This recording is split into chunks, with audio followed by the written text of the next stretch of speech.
आहे की अर्जुन जो आहे हा भगवंतांनी सांगितल्याप्रमाणे वागण्यास नकार देतो. भगवंतांची इच्छा आहे की युद्ध करायला पाहिजे आणि अर्जुनाची इच्छा आहे की युद्ध नाही करायला पाहिजे. का अर्जुनाची इच्छा नाही आहे युद्ध करण्याची याचे हळूहळू कारण अर्जुन देणार आहे. म्हणजे अर्जुनाला आता युद्ध करायचं नाही. ना करत्याचा वार शनिवार शुक्रवार जे काय असेल ते, तर युद्ध करायचं नाही. मला कारणं द्यायला सुरू केली.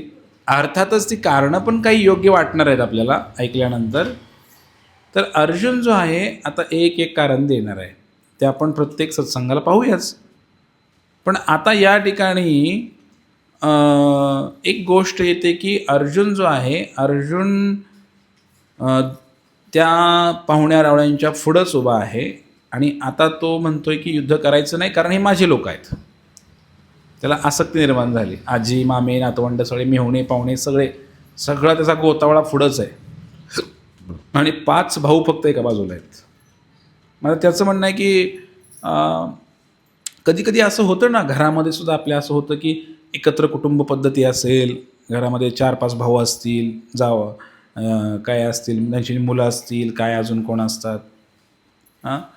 हे सगळे लोक घरामध्ये असलं की मग जो मेन त्या घराचा मुखिया प्रमुख व्यक्ती आहे, कुटुंब प्रमुख, मग या व्यक्तीला कधी कधी काय होतं की जर तो साधू वृत्तीचा असेल, असा अर्जुन इथं साधू वृत्तीचा आहे, संत, थोडक्यात काय म्हणायचं, संत, मग त्याला कसं वाटतं की बाबा आपण सर्त घेऊया. एक असं आगाव, एखादं प्रत्येक घरात असतंच एखादा आगाव. तो काय करतो, तो ऐकतच नाही. आणि एखादा मग त्यातला म्हणतो की ठीक आहे चला सर्त घेऊया, आपणच सर्त घेऊया. आणि 4 लोक जरी जमा झाले, काय म्हणतात, लगा येड्या संग येडा होतोय वे, ती एक येडा आहे म्हणून तू बी त्याच्या संग येडा होतोय वे, असं ते घे 2 भांडी कमी, त्याला काय होतंय, हे 2 एकर कमी, त्याला काय होतंय. असं होतं की नाही आपल्या समाजामध्ये. मग तसं अर्जुन पण आता इथं संतच आहे.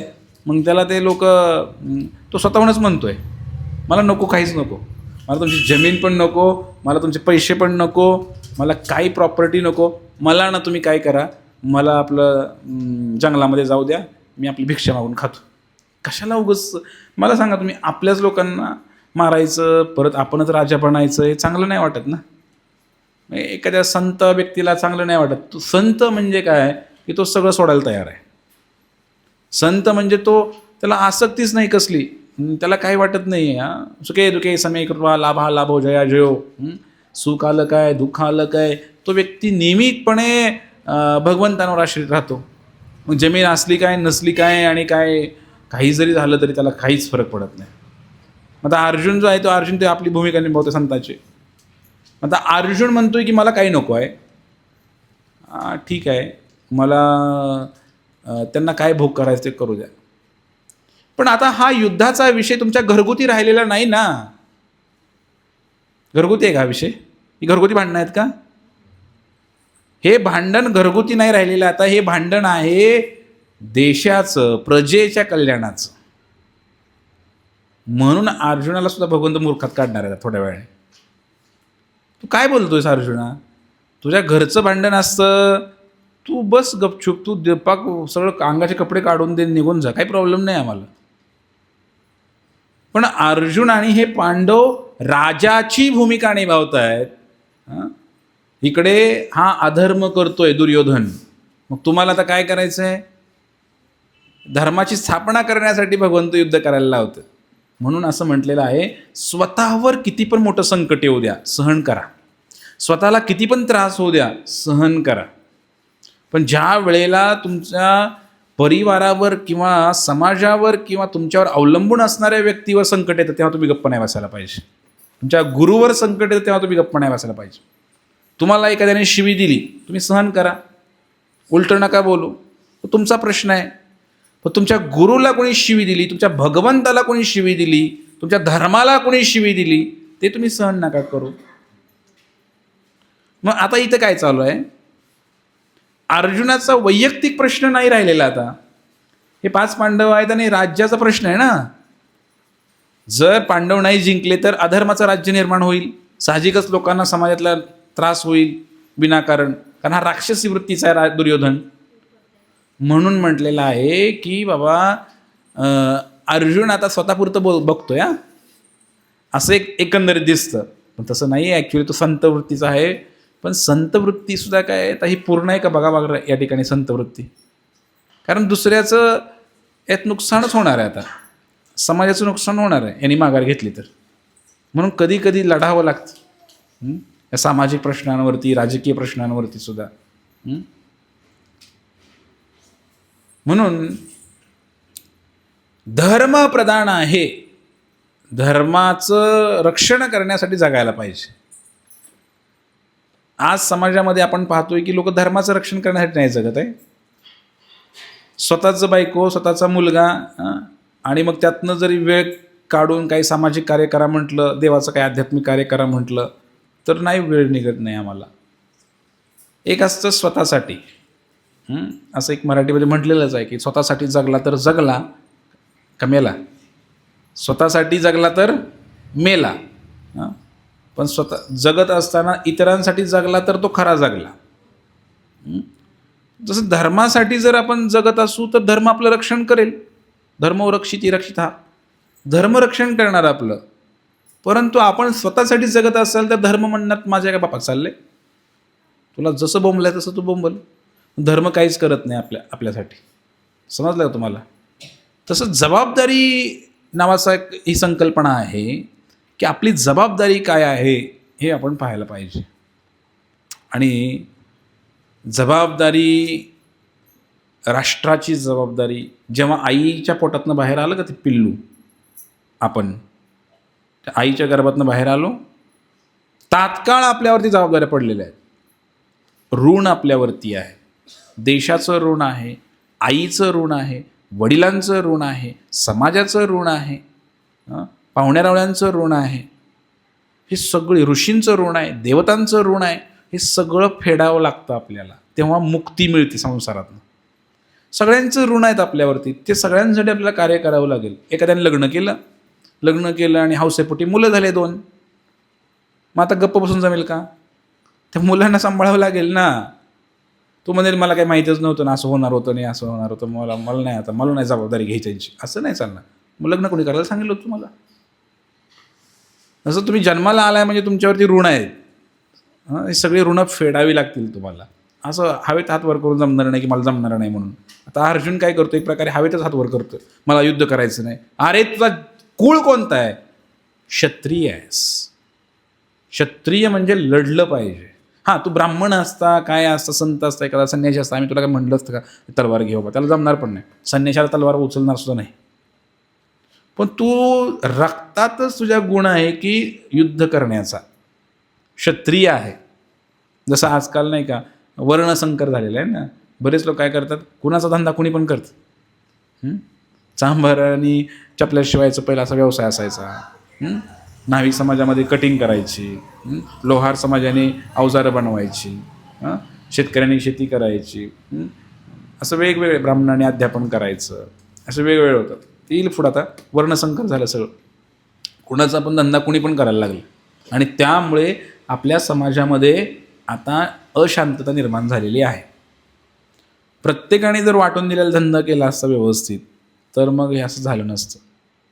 तसं अर्जुनसुद्धा आता काय करतोय, मला युद्ध करायचं नाही. भगवंत म्हणतात की जास्त साधू बनू नकोस, तुझ्या अंगात रक्त आहे क्षत्रियाचं आणि तू पांघरून घेतोय संताचं. हे काही वागणं बरं नाही तुझं. तुला युद्ध करायचं आहे. बघा कधी कधी काही लोक एवढे शांत असतात, एवढे सभ्य असतात ना, की त्याला पेटवून उठवावं लागते. ए उठ बाबा, उठ, काहीतरी कर बाबा, तुला एवढं शिव्या घालतो ह्या माणूस तरी तुला काही होत नाही, किंवा तुमचं एवढं लुटलं गेलंय तुला. गीता अशा लोकांसाठीच आहे जे शांत झालेले आहेत. त्यांच्यावर अन्याय होतोय, अत्याचार होतोय, दिसतंय, तरी सुद्धा म्हणतात असू द्या, काय होतं, सहन करू आपण. असे पण लोक समाजात आहेत. आणि भगवंत ते सहन करत नाहीत. भगवान म्हणतात चल उठ, उत्तिष्ठा परंतपा, उठ. अर्जुना उठलं नाही, शिवी दिली भगवंताने. नपुंसक कुठला, उठ. पुढे येणार ते सगळं. अर्जुनाला भगवंत काय काय करून उठवत आहेत. म्हणतात की अरे तू लढायचं आहे, तुझं रक्तच लढण्यासाठी ते शर्यत आहे, तू काय करतोस? आणि मग या ठिकाणी आता युद्धाची सुखाची इच्छा, आपल्या लोकांना मारून सुखी होण्यात काय अर्थ आहे हो, असं त्यांना वाटायचं, अर्जुनाला वाटायचं. आणि तो म्हणतो सुद्धा, माझं काय कल्याण होणार आहे. हा शब्द चुकीचा आहे अर्जुनाचा. आता तुम्ही जर असं म्हटलं, तुम्हाला 2 मुलं आहेत आणि तुम्ही जर म्हटलं की मी नाही यांना सांभाळत, का नाही सांभाळत? या 2 मुलांना मोठं करून माझं काय कल्याण होणार आहे, असं तुम्ही म्हणलं. हे वाक्य चुकीचं आहे. कारण मुलांना जन्म दिलाय म्हणजे त्यांचं पालन पोषण करणं हे तुमचं कर्तव्य आहे, जबाबदारी आहे. बरोबर आहे का?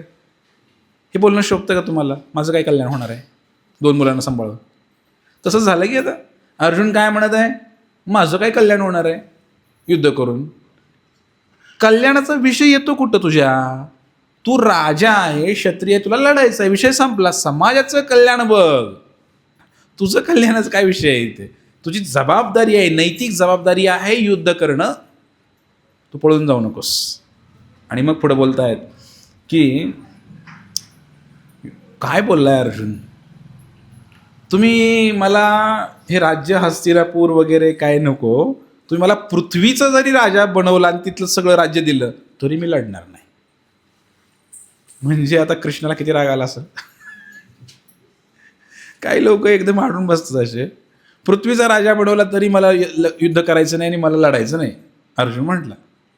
आणि मला काय आनंद भेटणार आहे, आम्ही कोणता आनंद मिळवणार आहे? बघा पुन्हा तीच भाषा. कार्य कोणतं आहे? राजकीय, सामाजिक. हा काय म्हणतोय, मला कुठला आनंद भेटणार आहे? तुमच्या आनंदासाठी नाही, तुमचं कर्तव्य आहे ते करा. भगवंतांना समजून सांगायचं आहे अर्जुनाला. आणि म्हणून कधी कधी संसारामध्ये सुद्धा कर्तव्य करावी लागतात बरं का मंडळीनं. कधी सगळ्याच गोष्टीमध्ये मला आनंद शोधायचा आहे, मला आनंद भेटतो का, मला आनंद भेटतो का, असं नाही. कुठंतरी त्याग करावा लागेल, कुठंतरी खर्च करावा लागेल, कुठंतरी कोणासाठी तरी लढावं लागेल, झटावं लागेल. प्रत्येक ठिकाणी मला कुठं आनंद भेटेल, माझं काय कल्याण होणार आहे? तर आता अर्जुन जो आहे पुढं बोलतोय, या आततायी आक्रमकांना आम्ही जर मारलं तर आम्हाला पापच लागणार आहे. आता पाप आणि पुण्याच्या गोष्टी करायला लागलेल्या आहे अर्जुन. आततायी म्हणजे अतिरेकी. आततायी हा शब्द नवीन आहे तुमच्यासाठी. अतिरेकी माहिती आहे, जो अतिरेक करतो तो अतिरेकी. अतिरेक म्हणजे काय, शेजारी आहे, शेजारी काय करतो, थोडंसं सरकलं ठीक आहे हो, थोडीशी माती पोखरली ठीक आहे, पण पूर्ण बांधच ओढून आतमध्ये घेतलं तर जास्तच झालं ना जरा. म्हणजे काय झालं, अतिरेक झाला. समजलं का? मग आता अतिरेक केला की त्याला अतिरेकी म्हणायचं. मग जर तुमचा बांध पोखरणार असेल तर तो पण काय झाला, अतिरेकी झाला. समजलं का? जो अति करतो तर तो कोण, अतिरेकी. मग आता काही लोक आहेत, पाकिस्तानवाले आहेत, चायनावाले आहेत, सारखं ते आपल्या सीमेवरती काय ना काय करत राहतात कटकार असताना, आहे की नाही? त्यांना घुसायचं आहे आतमध्ये. हे कोण झाले, अतिरेकी. अति करणार, विमानात बसून येणार, जहाजात बसून येणार, समुद्रमार्गे येणार, ताजमध्ये घुसणार, गोळ्या घालणार, माणसं मारणार, निघून जाणार. म्हणजे काय, अति झालं की नाही? म्हणून त्यांना काय म्हणायचं, अतिरेकी. मग आता इथं काय संबंध आहे, अतिरेक्याचा काय संबंध आहे इथे? तर हे जे आततायी आक्रमकांना आम्ही ठार मारले, याचा अर्थ अर्जुनाला माहिती आहे की हे अतिरेकी आहेत. कोण, कौरव. विनाकारण अतिरेक करतात की नाही? 5 गावं मागितली हो. किती मागितली? 5 गावं द्या. काय म्हणलं तू, सुईच्या टोकावर बसली एवढी जागा देणार नाही. 5 गावं काय मागायला तुम्ही? म्हणजे अतिरेकच केला की नाही हो यांनी. मग अर्जुनाला पण कळते, अर्जुन पण म्हणतोय हे अतिरेकीच आहेत बरं का. पण यांचं काय म्हणणं आहे अर्जुनाचं पुढं, यांना मारलं तर पाप नाही का लागणार मला? म्हणजे काय झालं, अर्जुनाला सगळं माहिती आहे तरी पण असे प्रश्न विचारतोय. काय म्हणतोय, अतिरेकीला मारल्यानंतर पाप लागतं का? पहिला प्रश्न. समजा अजमल कसाबला आपण फाशी दिली, मग अजमल कसाबला फाशी दिल्यानंतर आपल्याला पाप लागायला पाहिजे एका माणसाला जीवे मारलं की नाही आपण? नाही लागणार. का नाही लागणार? कारण त्याने कितीतरी मारले होते.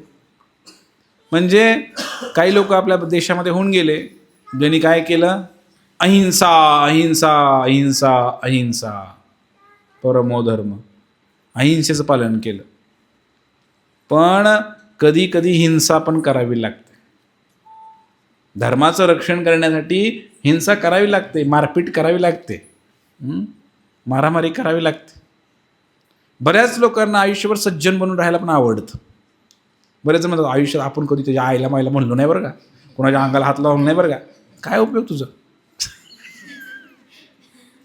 वेळ आली तर म्हणावं लागेल ना.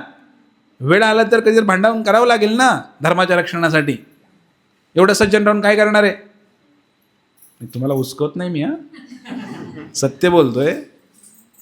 वेदामध्ये असं वर्णन आहे की अतिरेकी कोणाला म्हणावं. 6 लोकांची नावं घेतलेली आहेत. कोण कोण आहेत ते? एक, जो विष देतो. विष दिलं गेलं. भीमाला विष पाजलं होतं, आठवतंय का तुम्हाला कथा? कोणी पाजलं? दुर्योधनाने. लहान असताना भीमाला विष पाजलं. विष देण्याचे प्रयोग जर कोणी करत असेल, हे आजकाल तर विष वगैरे देणं फार कठीण झालं, पण पूर्वी ना विष देणे ही प्रथा फार होती. एवढं प्लॅनिंग करून विष द्यायचे लोक. विष कन्या असायच्या पूर्वी, विष कन्या अशा लहान मुली असायच्या. तर त्या मुलींना काय केलं जायचं, त्यांना विष थोडं द्यायचं, एवढंच थोडंसं विष द्यायचं, सापाचं विष जे काय असेल ते. तर नंतर काय करायचं, त्याचा डोस वाढवायचा थोडा थोडा थोडा थोडा, मग थोडं विष अजून वाढवायचं. असं करत करत त्या मुली तरुण वयामध्ये आल्या की त्यांच्यामध्ये विष वाढत जातं ते सगळं. परंतु त्या मुलींना काहीच होत नाही, त्या कन्येला काहीच होत नाही, कारण तिला आता सवय झालेली आहे त्याची. लहानपणापासून त्याला विष दिलेला आहे. मग जेव्हा एखाद्याचा काटा काढायचा असतो, एखाद्या राजाचा काटा काढायचा आहे, कुणाच तरी काय कोणाला तर फसवायचं आहे, तेव्हा ती सुंदर अशी कन्या, कुणाला माहिती आहे ती विष कन्या आहे म्हणून, तिला पाठवायची त्या माणसाकडे. आणि बरोबर त्या सुंदर स्त्रीवर हा भाळला, तिचा तिने स्पर्श केला की बरोबर ते विष त्या माणसामध्ये उतरणार आणि अशा प्रकारे तो माणूस मरणार. त्याला म्हणतात विषकन्या. तर विष देणं, जर तुम्हाला कोणी विष दिलं तर त्याला पण अतिरेकी समजा. दुसरं सांगितलेलं आहे, घराला आग लावणे. एखाद्याच्या घराला आग लावणे. पांडवांच्या घराला आग लावली कुणी? कौरवांनी. लक्षागृहाला आग लावली की नाही? ते पांडव कथा सांगितली मी तुम्हाला की झोपले होते रात्रीचं, 5 पांडव, कुंती, द्रौपदी सगळे, आणि घराला बाहेरून काय लावलं होतं? मेन लाख. ते घर पेटवून दिलं या लोकांनी. मग पेटवून दिल्यानंतर ते वाचले, तो विषय दुसरा. पण जर कोणी घराला आग लावत असेल, आजकाल आग वगैरे अशी पेट्रोल टाकून लावायची गरजच नाही आहे. आजकाल आग असं नुसतं बोलण्यानेच लागते. डिझेल पेट्रोलची काही गरज नाहीच आहे. काय थोडं मोबाईल आहेत आग लावायला, नुसतं एखादा मेसेज चुकीचा गेला की लगेच भडका उडतो तिकडे, बरोबर की नाही? एखाद्याचं स्टेटस जरी बघितलं नाही तर तिकडनं फोन करून विचारतोय, आज तू माझं स्टेटस का बघितलं नाही? आज कलियुग म्हणजे काय, कलियुगामध्ये जास्त डिझेल पेट्रोलची गरज नाहीच आहे, महागले फार ते. तर थोड्या थोड्या कारणावरनं आग लागते. घराला आग लावणे, तर राग आला तर मग काय बी करू शकतं. तर ह्या व्यक्तीला सुद्धा तुम्ही अतिरेकी समजा. तिसरं काय सांगितलंय पहा, जो घातक किंवा तीक्ष्ण शस्त्रानेशी हल्ला करतो.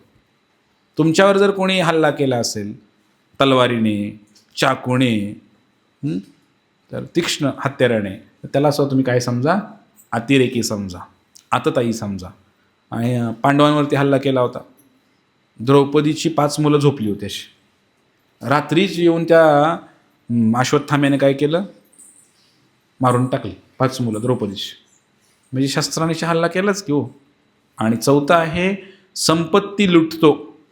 जर तुमची संपत्ती, दागदागिने, पैसे कोणी चोरले असतील विनाकारण, त्यालासुद्धा तुम्हाला मारण्याचा अधिकार आहे. त्याला अतिरेकी म्हटलेलं आहे.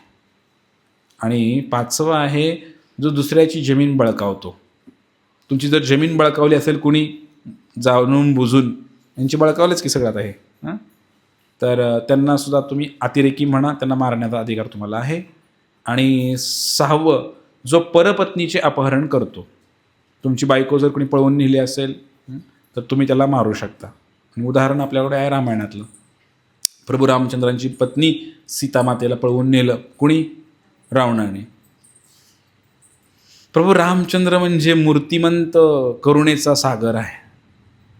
एक सोज्वळ स्वरूप पुढे राम म्हटलं की लगेच सरळ, एक बाणी, एक तत्वी, एक विचारी, एक पत्नी. पण असा राम सुद्धा आक्रमक झाला.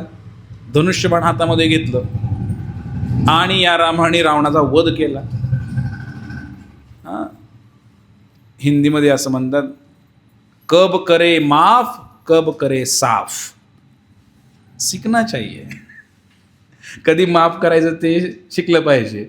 सर्वत्रच तुम्ही साधू आहे मान्य आहे, तुमचा स्वभाव चांगला आहे मान्य आहे, प्रामाणिक आहे तुम्ही, पण सगळीकडे शांत बसून नाही जमणार तुम्हाला. कब करे माफ. माफ कधी करायचं हे पण समजलं पाहिजे, कारण संतांचा गुण आहे माफ करणं, क्षमा करणं. पण कधी कधी हत्यार उचलावं लागेल तुम्हाला. धर्माच्या विरोधामध्ये जर कोणी जात असेल तर. अधर्म घरात पण असू शकतो, अधर्म समाजामध्ये पण अधर्म असू शकतो, देशामध्ये पण अधर्म असू शकतो. मग या ठिकाणी आता प्रभू रामचंद्र इतका सरळ माणूस हो, पण रावणाला मारायला गेले ते वानरसेना घेऊन. त्यांना मग मारताना काय असं काय खेळत होते का ते बाणाशी? राग आलाच असेल ना. हां, प्रभू रामचंद्राने सुद्धा एक करून दाखवलं. म्हणून जर आपल्या पत्नीचं कोणी अपहरण करत असेल तर त्याला मारण्याचा अधिकार, त्याला आतताई म्हणण्याचा अधिकार आपल्याला आहे. हे वेदामध्ये वर्णन आहे. 6 लोकांना तुम्ही मारू शकता, पाप लागत नाही. बोला 1 नंबर. जर तुम्हाला विष देणारा कोणी असेल तर. 2, घराला आग लावणारा. 3, शस्त्राने हल्ला करणारा. 4, संपत्ती लुटतो.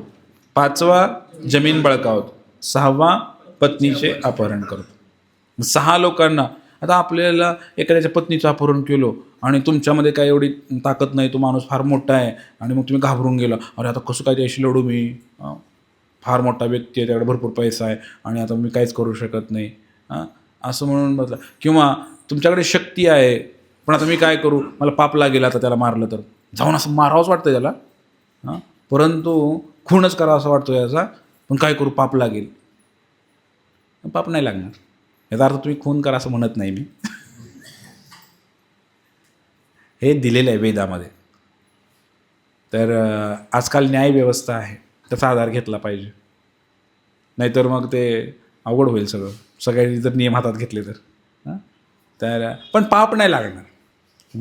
वैदिकदृष्ट्या शास्त्राच्या दृष्टिकोनात तुम्हाला पाप नाही लागणार. सरकारच्या दृष्टिकोनातून तुम्हाला शिक्षा होईल पण तुम्हाला पाप नाही लागणार. म्हणून कधीकधी हे शास्त्राचं अध्ययन करणं फार महत्त्वाचं आहे. उदाहरणार्थ एखादा अतिरेकी आहे, त्याला फाशीची शिक्षा सर्वोच्च न्यायालयाने सुनावली. मग फाशीची शिक्षा सुनावल्यानंतर शिक्षा सुनावली कोणी? न्यायाधीशाने, बरोबर आहे. मग एका जिवंत माणसाला फास लावायचा आहे. जिवंत आहे तो माणूस, त्याच्या गळ्यात फास अडकवायचा, स्वाहा. मग आता तो फाशी देणारा जो व्यक्ती असतो त्याला जल्लाद म्हणतात. काय म्हणतात? हा जो जल्लाद आहे, हा जल्लाद ठरलेला असतो. कसला माणूस असेल विचार करा तो. एखाद्या माणसाला असं डोळ्यासमोर उडवायचं म्हणजे जिवंत माणसाला, त्याला पण थोडंसं मोठ्या हृदयाचा माणूस लागतं. तो जल्लाद जो आहे, तो जल्लाद खटका मारणारा, मग त्याला पाप लागायला पाहिजे की नाही लागायला पाहिजे?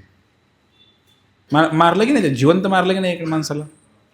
पण शास्त्र सांगतंय की त्या न्यायाधीशाला आणि त्या जल्लादाला पाप लागणार नाही जर त्याने मारलं तर. कारण तो सरकारचा नियम आहे, त्याला पाप नाही लागणार. त्याने काय त्याचं बांधाला बांध होता का त्याचा? हे नियमानुसार मारलं ना, म्हणून नियमानुसार काम केलं तर पाप लागत नाही. हां, तर एखाद्याला विनाकारण तुम्ही गोळी घातली तर तुम्हाला पाप लागेल, विनाकारण मारलं तर पाप लागेल. पण समजून घ्यायला पाहिजे की कधी पाप लागू शकतं आणि कधी पाप नाही लागणार. तर या ठिकाणी काय म्हटलेलं आहे की हे 6 लोक जे आहेत, एकदा अशी घटना घडली अमेरिकेमध्ये. आपले एक महाराज होते आणि त्या महाराजांनी असं प्रवचन तर सांगतोच आपण असं, परंतु पर्सनली कोणीतरी विचारलं की त्यांना, महाराज म्हटले माझी बायको पळवलेली आहे म्हणे एका माणसाने, तर मला फार राग आला आहे म्हणले, पण मी आता इथं प्रवचनाला वगैरे येतो ना, त्यामुळे मला असं वाटतं की मी जर याला मारलं तर मला पाप लागेल, मी याला मारलं तर मला पाप लागेल. म्हणले नेमकं तुम्ही सांगा म्हणले कसं करायचं ते, मला काही समजणं झालं म्हणे. मग महाराजांनी सांगितलं की नाही, शास्त्रानुसार उत्तर दिलं तर म्हणले नाही पाप लागणार तुला म्हणले. शास्त्रानुसार तुझी बायको आहे तर पळवली तर त्याला मारलं तरी तुला पाप लागणार नाही म्हणले. पुढचं त्यानं ऐकूनच घेतलं नाही. हां, ते गेला आणि त्याचा खूनच करून आला त्या माणसाचा. हां, मग त्याला मारलं त्यांनी आणि नंतर मग कोर्टामध्ये वगैरे सगळ्या ह्या गोष्टी झाल्या. तर त्यावेळेला ते म्हणले कसं काय तुम्ही यांचा खून केला किंवा काय, तर ती चर्चा झाली तिकडे. आणि मग तेव्हा त्यांचे कोणी साक्षीदार असतील, कोणी असतील त्याच्याबरोबर असतील, ते म्हणले काय, या महाराजांनी खून करायला सांगितलं म्हणले. या महाराजांनी खून करायला सांगितलं म्हणले. फार वरिष्ठ संन्यासी होते आपल्या हरे कृष्णावाले, पण अमेरिकेचे कायदे जरा वेगळे आहेत.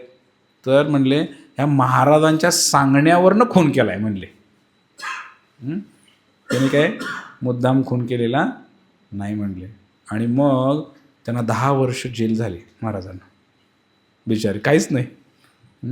तसं तुम्ही काय करू नका. तर स्थळ काळ वेळेनुसार थोडंसं वागावं लागतं.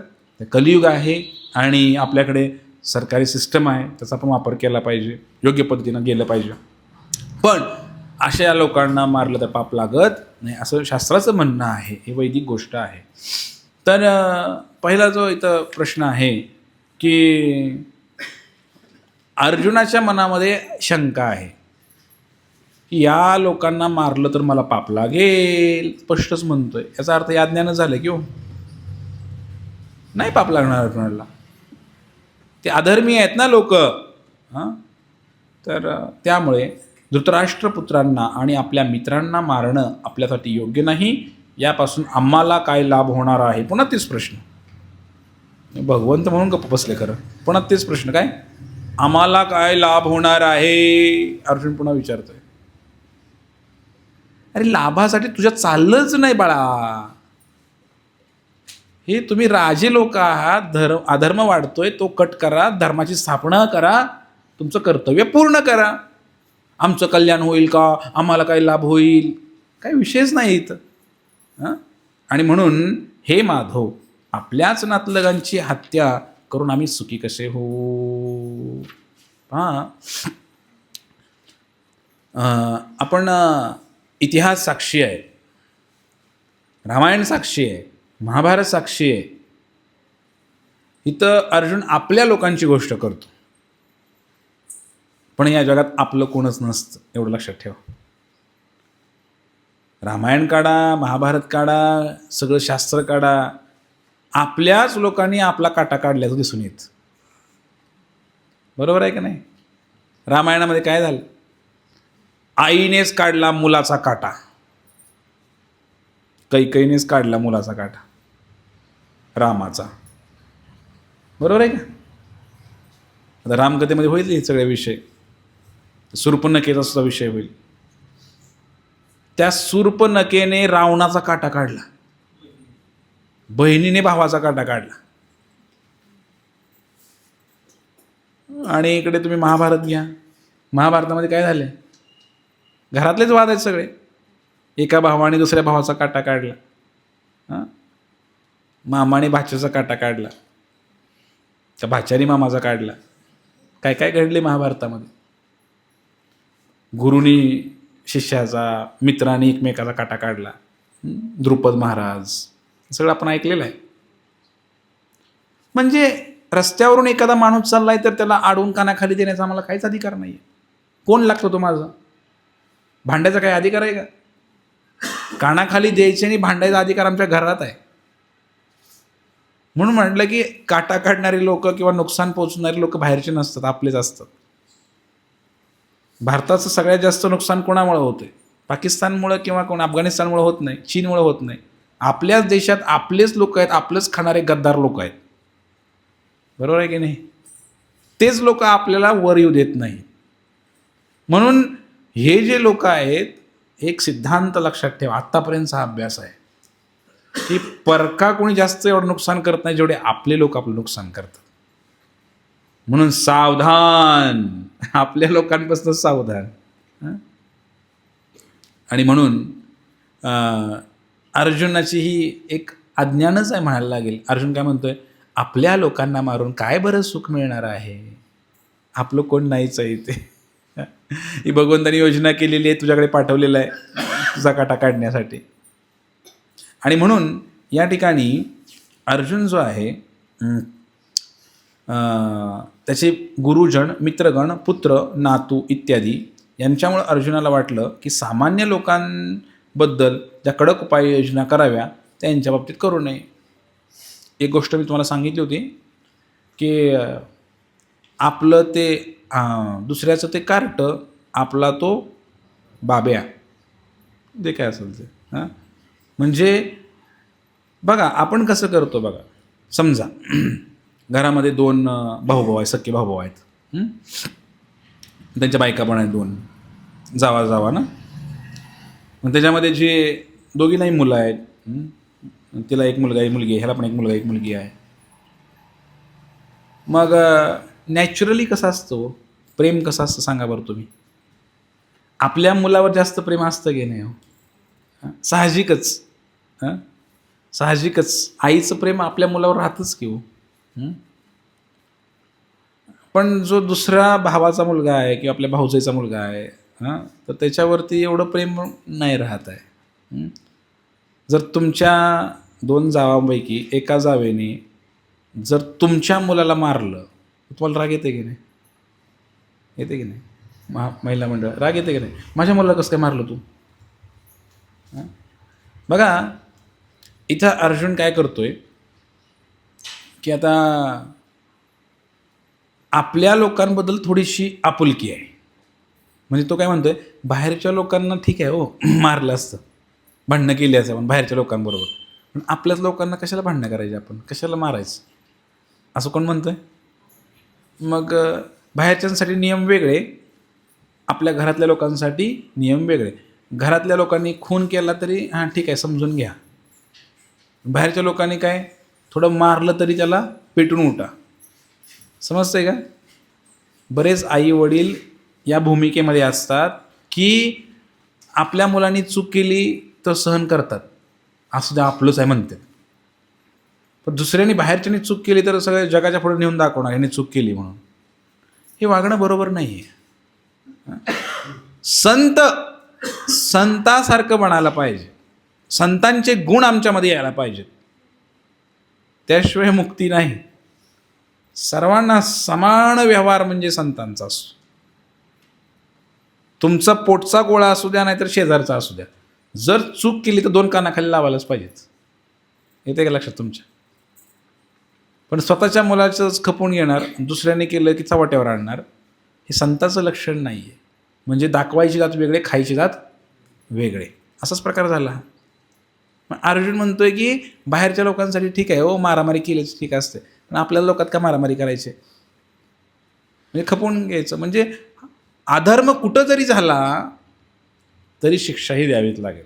आणि मी उदाहरण दिलं होतं छत्रपती शिवाजी महाराजांचं. त्यांच्याच सैन्यामधला सेनापती रांजाचा पाटील याने एका स्त्रीवर बलात्कार केला, छत्रपती शिवाजी महाराजांनी सहन नाही केलं. भले त्यांचाच होता तो माणूस, त्याला काय केलं, हातपाय कलम केले त्याचे. म्हणजे ठीक आहे, तुमचं युद्ध मुस्लिमांशी आहे किंवा मुघलांशी आहे, मग काय एवढा मोठा सरसेनापती आहे, त्याला काय थोडंफार सांगून बोलून हे करू शकले असते ना. नियम सर्वांना सारखा आहे. तुम्ही मराठा असा नाही तर मुस्लिम असा, चूक केली की नियम तुम्हाला सगळ्यांना सारखा आहे. आलं लक्षात तुमच्या? हे संताचं लक्षण आहे, हे ऋषीचं लक्षण आहे. आणि असं बनायला पाहिजे आपण. आता जनरली काय होतं आहे की आपण नेहमी आपल्याकडे हेच वागणं असतं घरामध्ये, पाहुण्यारावळ्यामध्ये. आपलं असेल तर आपण खपवून घेतो, दुसऱ्याचं खपवून घेत नाही आपण. बरोबर आहे का नाही? आपल्या लोकांच्या चुका आपण पदरात घालतो, दुसऱ्यांना आपण थोडंसं सहन करत नाही आणि आपलं किती पण सहन करून घेतो आपण. हां, हीच आसक्ती दुःखाला कारणीभूत ठरते बघा मंडळीनं. परत अर्जुनानं तेच केलेलं आहे. तर या ठिकाणी साधू व्यक्तींसाठी असे आदेश राजकीय आणीबाणीपेक्षा महत्त्वपूर्ण असतात. अर्जुनाने विचार केला, राजकीय कारणासाठी स्वतःच्या लोकांची हत्या करण्यापेक्षा साधू वृत्ती आणि धर्माच्या आधारावर त्यांना क्षमा करणे हेच योग्य आहे. म्हणून केवळ तात्पुरत्या शारीरिक सुखासाठी अशा हत्या करणे चांगले नाही असं त्याला वाटते. आणि या संबंधामध्ये श्रीकृष्णांना अर्जुन माधव म्हणतो. अर्जुन बी काही कमी नाही. भगवंताची इच्छा युद्ध करावं, मारामारी करावी, भांडणं करावी, भगवंताची इच्छा आहे. मग आता भगवंत शेवटी मोठे आहेत, लक्ष्मीचे पती आहेत. माधव या शब्दाचा अर्थ काय? लक्ष्मीचे पती, माधव. मग आता भगवंत म्हणतात की अर्जुन काय करतोय, भगवंताला समजून सांगतोय, टोचून त्याला माधव म्हटले भगवंताला. कृष्ण म्हणू शकले असते, माधव म्हटले. का माधव म्हटले? कारण तुम्ही लक्ष्मीचे पती आहे, लक्ष्मी सर्वांचं कल्याणच करते, भाग्याची देवता आहे. आणि तुम्ही मला असले फुकटचे सल्ले काय ते मारामारीचे? तुम्ही लक्ष्मीचे पती, तुम्हाला शोभतं का? असं थोडक्यात म्हणायचं आहे त्यांना. अशी भांडणं लावणं तुम्हाला शोभतं का? असं श्रीकृष्णाला म्हणायचं आहे. कुणाला? अर्जुनाला. म्हणजे असं टोचून बोलत आहे, भगवंताला उलटं बोलत आहे. हां, कधी कधी आता विचार करा, भगवंत आता त्याची मजा घेणार आहे पुढच्या अध्यायामध्ये, पण अर्जुन असं म्हणतो. आणि या ठिकाणी शेवटचं वाक्य काय लिहिले? श्रीकृष्ण हे भक्तांनाच काय इतरांनाही दुर्भाग्याकडे कधी नेत नाहीत. हां, त्याचंच नाव भगवंत आहे. भगवंत कधीच कुणाचं वाईट चिंतन करत नाही. भले एखादा नास्तिक असेल, there is no God, no God, देव नाही, देव नाही, देव नाही असे म्हणून वरडणारे पण काही लोक आहेत, नास्तिक लोक आहेत या जगामध्ये. त्यांना खायला कोण देतो जाऊन विचारा. भले तुम्ही म्हणला देव नाही, देव नाही, बोंबलत बसला तुम्ही, कितीतरी बोंबलत असं रस्त्यावरून फिरला, देव नाही, देव नाही, आम्ही नास्तिक आहे, आम्ही नास्तिक आहे. नाही, सूर्याचा प्रकाश कुठनं येतो? हे पावसाचं पाणी कुठं बापाच्या घरनं येते काय? हां, बरोबर आहे की नाही? म्हणजे जे देव नाही म्हणतायत त्यांना सुद्धा पोसणारे, जगवणारे देवच आहेत. कळालं का तुम्हाला? म्हणजे भगवंत किती कृपाळ आहे. तुम्हाला जर कोणी शिव्या घातल्या, तुमच्याच पोराने तुम्हाला रात्रंदिवस घरात बसून शिव्या घातल्या, दारात बसून, तुम्ही त्याला सांभाळताल का हो? हाकलून लावचाल त्याला तुम्ही. पण अनेक लोक आहेत भगवंताचं भजन करत नाही, भगवंताला नावं ठेवतात, नास्तिक आहेत लोक. हां, त्या लोकांना सुद्धा सांभाळणारा भगवंतच आहे. किती दयाळू आहेत भगवंत. आपल्याला थोडं काय बोललं की आपण छत्तीस चाकडा होतो लगेच आपला. आपण त्याचं काय मरण तोरण काही बघत नाही आपण. पण भगवंताला शिव्या घालणारे सुद्धा लोक आहेत. त्या दुर्योधनाला सुद्धा सांभाळणारे कोण आहेत? रावणाला सांभाळणारे कोण आहेत? भगवंत आहे. किती दयाळू भगवंत आहेत. आणि म्हणून इथं म्हणलेलं आहे की श्रीकृष्ण कुणाचं वाटोळं व्हावं असं श्रीकृष्णाला, पांडुरंगाला कधीच वाटत नाही. लेकराचं वाटोळं व्हावं असं कोणाला वाटतं का? हां, मग भगवंताचे आपण लेकर आहे की नाही? मग आपलं कल्याण होऊ नये, वाटोळं व्हावं असं भगवंताला कसं वाटेल बरं? भले तुम्ही चिमणी जरी असला, चिमणीचं वाटोळं व्हावं असं भगवंताला वाटत नाही. चिमणी पण भगवंताचं लेकरूच आहे, मुंगी पण भगवंताचं लेकरूच आहे. सर्वांनी भजन करावं. हरे कृष्ण कृष्ण कृष्ण हरे हरे, हरे राम. आणि माझ्याकडं माघारी यावं असं भगवंताला वाटतंय. आपल्या घरी आपल्या लेकरांनी माघारी यावं, या संसारात अडकून पडू नये असं भगवंताला वाटत आहे.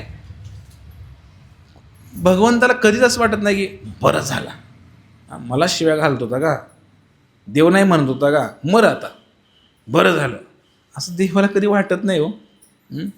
कधीच देवाला वाटत नाही असं. मग असं जर वाटायला लागलं तो देव कसला? मग आपल्यात आणि देवात काय फरक राहिला? आपल्याला असं वाटतं की नाही? वाटतं की नाही? तुम्हाला वाटत नाही का तुम्ही भगवंत आहे का? हां, आपल्याला वाटतं की थोडंफार कोणी काय म्हणलं की वाटतं अरे याचं वाटोळं व्हावं, हां, यांनी आम्हाला एवढा त्रास दिला. पण भगवंतालाही असं वाटायला लागलं तर तो भगवंत कसला हो? जसं आई आपल्या लेकराच्या चुका पदरात घालते म्हणतात ना, हां, कितीतरी ते नागावपणा केला तर आई समजून घेते त्याला. मग या पांडुरंगाचा तर पदर एवढा मोठा आहे, हे किती पण चुका करा तुम्ही, किती शेण खा, तरी सुद्धा भगवंत कृपाळूच आहे. भगवंत म्हणले एकदा हरे कृष्ण म्हण दोन्ही हात वरती करून प्रेमाने, तरी तुला मी माफ करतो, किती पण शेण खाल्लेला असू दे तू. इतकी कृपाळू कोण आहे का हो? म्हणून ही सगळ्यांची आई आहे, विठाई आहे. तिचं हृदय फार मोठं आहे. या भगवंताचं हृदय फार मोठं आहे. आणि भगवंत काय करतायत? अनेक लोकांचे अपराध सहन करतायत. आपण लेकरच आहे आणि आपण काही चांगली लेकर आहे का? अर्धांड लेकर आहे आपण. हां, आपण काही चांगली लेकर आहे का? किती तऱ्हेची लेकर आहे आपण. हां, हे जग किती तऱ्हेच्या लोकांनी भरलेलं आहे. पण भगवंत सगळ्यांना सहन करता येतो, सगळ्यांना सहन करतायत. हां, आणि अशा प्रकारे भगवंतच एक चांगल्या आईची भूमिका निभावू शकतात. खरी आई तर भगवंतच आहे, खरा बाप भगवंतच आहे. त्यांच्या एवढं विशाल हृदय कुणाचं सुद्धा नाही मंडळीनं. म्हणून भगवंत कधीसुद्धा कुणाचं वाटोळं व्हावं असं भगवंताला वाटत नाही. एखाद्या माणसाच्या जीवनामध्ये काही वाईट घटना घडली की लोक लगेच हां, देव किती निष्ठुर झाला आहे, देवाने आमच्या बाबतीमध्ये असं का केलं, हां, देवानं आमचं काय, देवाचं काय घोडं मारलं होतं आम्ही, हां, इथंपर्यंत बोलतात देवाला. म्हणून हे सगळं सांगितलं. देवासारखं कल्याण करणारं आपलं कोणच नाही. देव कधी कुणा तुमचं वाईट व्हावं म्हणून करत नाही. कधी कधी भक्त सत्संगला आलेल्या भक्तांना असं वाटतं की आम्ही नामस्मरण करतो, आम्ही देवाचा जप करतो, आम्ही सगळं करतो, मग आमच्या बाबतीत असं का झालं? बहुतेक मग देव आम्हाला पावलं नाही, मग हां, देवाने असं का करावं? मग आम्ही असं केलं तर मग देवाची एवढी भक्ती केली आम्ही, मग देवाने आमचं वाटोळं का केलं? आमच्या जीवनाचं संकट का आलं? देव काय वाटोळं करायला बसलाय तुमचं? देवाला दुसरं काही काम नाही का? हां, भगवंत कुणाचंच वाटोळं करत नाही, ते लक्षात घ्या. हे तुमच्या कर्माचा हिसाब तुम्ही फेडताय. देवाचा काय संबंध आहे याच्याशी? येते का लक्षात? येते तुमच्या? तुमचं कर्म तुम्ही फेडताय, तुम्ही जे पेरलंय ते उगवलेलं आहे. आता देवाचा काही संबंध नाही. भगवंत कोणाचंच वाईट करू इच्छित नाही. तर बघा, तुम्ही कधी माकड बघितले? माकडीन. तर ही जी माकडीन असते, कधी कधी नदीला पूर येतो, ते झाड असतं ज्या झाडावर माकडीन बसलेली असते, ते झाड त्या पुरामध्ये निघून जातं. माझा पर्याय काय असतो? झाडावर राहता येत नाही माकडाला. ती माकडीन काय करते? पाण्यात वाहून चालते माकडी. माकडीनीचं पिल्लू कुठं असतो? पाठीवर असतं का पोटाला असतं? हां, असं पोटाला धरलेलं असतं, बरोबर आहे की नाही? हां, किंवा कधी कधी असं पाठीवर पण बसवतं ते पिल्लू, असं इथं मांडीवर बसलेलं असतं. तर काय होतं, ज्या वेळेला ती माकडीन आपल्या त्या पाण्याच्या प्रवाहाबरोबर व्हायला लागते, सुरुवातीला ती काय करते माहिती आहे का? आपल्या पिल्लाला वाचवते. ते पोटाचं पिल्लू घेऊन पाठीवर टाकते अशी ती माकडीन. तिला वाटतं की पिल्लू वाचलं पाहिजे माझं. आई आहे ना शेवटी. पण पाण्याचं प्रेशर एवढं वाढतं की नंतर तिला कळून चुकतं माकडीला, आता काय आपण वाचत नाही, पाणी फार ओढतंय आणि वरनं अजून ही वज आहे डोक्यावरती, पिल्लू आहे आपलं. मग ती काय करते? स्वतःचा जीव वाचवण्यासाठी त्या पिल्लाला पायाखाली घेते आणि स्वतः वाचण्याचा प्रयत्न करते. आईच आहे की नाही होती? स्वतःवर वेळ आली की पिल्लाचा जीव घ्यायला पण कमी करत नाही. मांजरणीच्या बाबतीत पण तेच आहे, सापाच्या बाबतीत पण तेच आहे. मांजरीन तर स्वतःचं पिल्लू खाते. तर सांगण्याचा उद्देश, बेस्ट आई हा पुरस्कार जर कोणाला द्यायला तर ते भगवंताला द्यायला पाहिजे. आणि आपण पण काही कमी नाही बरं का. आपण फक्त म्हणतो मी आई आहे, बाप आहे. पण जेव्हा तुमची मुलं विचित्र वागायला लागतात ना, तेव्हा तुम्ही माघार घेत. परत काय म्हणता माहिती आहे तुम्ही? काय म्हणता? कुठनं बुद्धी सुचली ह्याला जन्माला घातला. कसं काय हा जन्माला आला? जर मुलगा दारुडा निघाला, पोरगी काय कुठं काय कांड केलं पोरीनं, मग तुला वाटतं उगाच जन्माला घातली असली पोरं, असं वाटतं की नाही आईला? तसं भगवंताला नाही वाटत. आपण किती कांड करतोय. भगवंतांनी जर विचार करायचा म्हटलं तर भगवंता डोकं राहील का? म्हणून जर बेस्ट आई बाप हा पुरस्कार कोणाला द्यायचा असेल तर तो भगवंताला द्यावा, पांडुरंगाला द्यावा. किती अपराध आपल्या पोटामध्ये घातले भगवंताने, किती काय काय आपण पाप केलेलं आहे, तरी भगवंताने पुन्हा मनुष्यजन्म घातला वा आम्हाला. किती करुणामय आहेत भगवंत.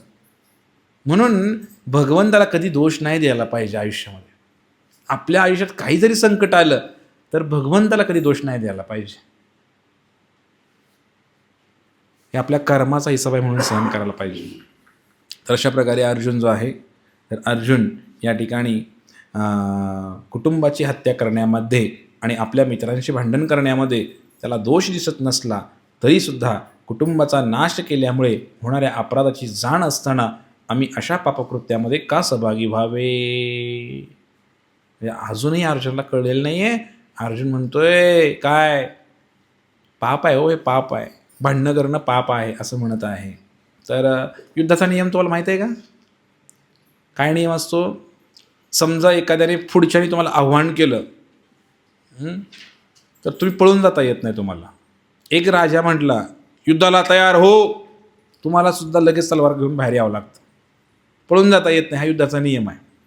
समजा युद्ध सुरू झालं, युद्ध सुरू झाल्यानंतर सुद्धा असं समजा तुम्हाला शत्रू काय धारातीर्थी पडा, तुम्ही तिथं मरा, पण पाठ दाखवून पळायचं नाही.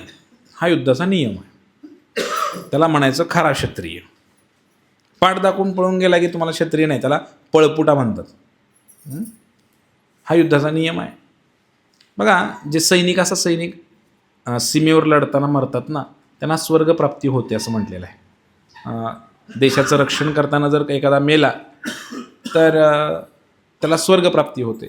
मरताना 2-4 लोकांना मारून गोळ्या मेला शत्रुत्या, तर त्याला पाप लागत नाही. तुम्ही विनाकारण इथं गावात येऊन 2-4 जणांना गोळ्या घातल्या तर तुम्हाला पाप लागेल. आलं लक्षात? तेच तुम्ही सीमेमध्ये भरती व्हा, आर्मी नेव्ही एअरफोर्समध्ये, तिथं जाऊन गोळ्या घाला शत्रूला, तुम्हाला पाप लागणार नाही. आलं लक्षात? तर अशा प्रकारे पापाचा विषयच नाही. पण अर्जुन या श्लोकामध्ये म्हणतोय की